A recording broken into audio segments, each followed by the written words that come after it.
La légende dit qu'il y a très longtemps, au XIVe siècle, il y eut un terrible orage dans le Saint-Empire germanique. On dit que les eaux de cet orage partirent au fond de la terre, où année après année, elles prirent leur force du sel et se chargèrent de minéraux. On dit que quand l'eau rejaillirait enfin, elle apporterait gaieté et longue vie à quiconque la boirait, et que cette eau serait notre présent au monde, et qu'on l'appellerait Gauze.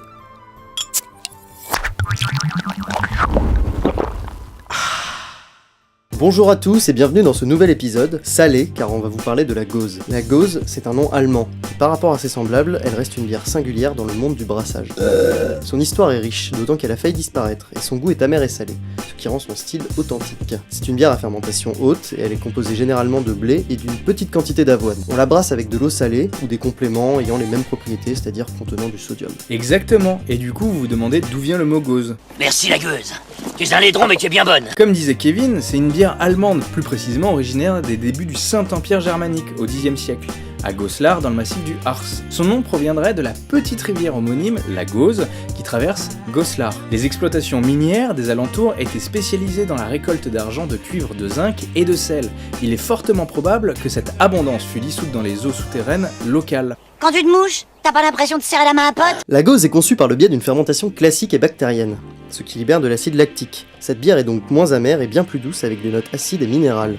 D'ailleurs, ce style vous fera certainement penser au lambic belge. Le lambic, pour rappel, c'est cette bière sans bulle ni mousse à 5 degrés qui a subi une fermentation spontanée, c'est-à-dire qu'on a laissé fermenter à l'air libre sans levure particulière. Par la suite, ce style est resté discret. Selon l'historien Ron Pattinson, la Gauze aurait été portée par un passionné, Lothar Goldan, qui a su ressusciter le style jusque dans les années 90. Et je hais profondément ce style de bière. Fasciste. Donc, vous l'aurez compris, tout réside dans la manière de brasser. Les levures sont un ingrédient indispensable pour le brassage de la bière. On les appelle les Saccharomyces, et elles se divisent en deux grandes familles, les Pastorianus et les Uvarum pour les basses fermentations, et les Cerevisia pour les hautes fermentations. Pour les Allemands, les Weissbier, on en utilise une autre, mais c'est pas le sujet. Pour les Sour et les Brett, qui sont des bières amères et acides que vous trouvez un peu moins en supermarché, on utilise les Brettanomyces, de la famille bien sûr des Pisciaceae. Donc pour résumer, on obtient une bière acide grâce aux levures sauvages, aux bactéries lactiques, aux fruits qui, contrairement à ce qu'on pourrait penser, n'apportent pas un goût sucré, mais des notes acides. Et pour finir, grâce aussi au vieillissement en fût, qui prend de longues années.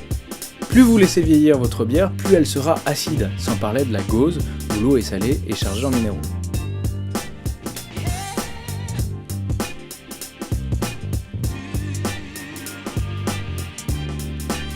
Alors, la Gauze, les YouTubers, partie de Kevin, 3ème.